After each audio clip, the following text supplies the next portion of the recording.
আতি গরু আসা আয়। হ্যাঁ আমরা ঠিক ঠিক আছে নে, একটু ব্যস্ত।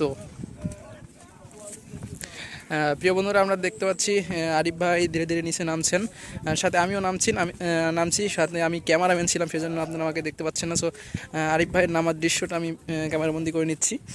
সো অলরেডি আমরা নিচে পৌঁছে গিয়েছি।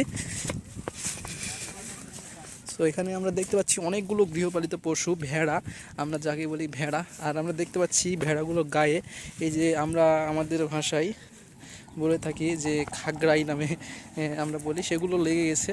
আসলে মালিকে হয়তো বা সারাদিন তারা যখন এই খাবার শেষ করে বাড়িতে যায় তখন হয়তো বা এগুলো মালিকে উঠিয়ে দেয়, তাছাড়া থাকা অনেক কষ্টকর।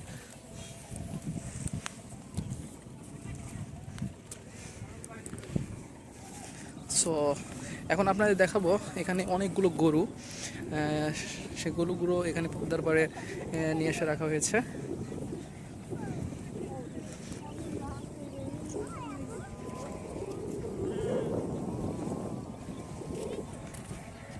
আসসালামু আলাইকুম ভাই, কথা বলা যাবে আপনার সঙ্গে?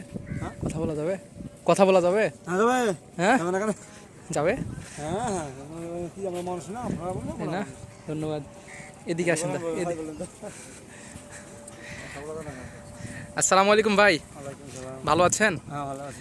আচ্ছা ভাই, আমরা দেখতে পাচ্ছি এখানে অনেকগুলো গরু নিয়ে এসেছেন, এগুলো গরুর মালিক কি আপনি? আচ্ছা আচ্ছা আচ্ছা। আচ্ছা, এখানে এই গরুগুলো কেন নিয়ে আসা হয়েছে? চড়ানোর লাগে? আচ্ছা আচ্ছা। আসলে আমরা দেখতে পাচ্ছি এখানে তো কোনো ঘাস নাই, তারপরেও আপনি আচ্ছা আচ্ছা, মানে উপরে ঘাস খাওয়ানোর পর এখানে নিয়ে এসে পানি খাওয়ানোর জন্য এখানে রেখে দিয়েছেন। আচ্ছা, এখানে কতগুলো গরু আছে? 100 গরু আছে না? সেটা এখন আপনার মানে আইডিয়ার মানে গন্তি নাই কতটা আছে? 3 জনের মিলে প্রায় 100টা গরু এখানে আছে। এগুলো মালিক হচ্ছেন আপনি, তাই তো? আচ্ছা, আরো 2 জন আছে।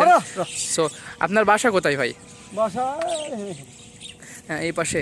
তাহলে গরুগুলো মানে কোথায় থাকে? এখানে খামার করা আছে, খামারে গরুগুলো থাকে। সো গরুগুলো মানে আপনার নিজস্ব?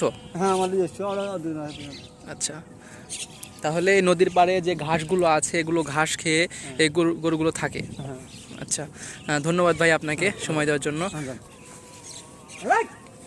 প্রিয় বন্ধুরা, আপনারা দেখতে পাচ্ছেন এখানে অনেকগুলো গরু আছে। গরুগুলো এখানে নদীর ধারে যে ঘাসগুলো থাকে সেই ঘাসগুলো খাওয়ানোর জন্য মালিক এখানে নিয়ে এসেছেন। প্রায় 100-150টা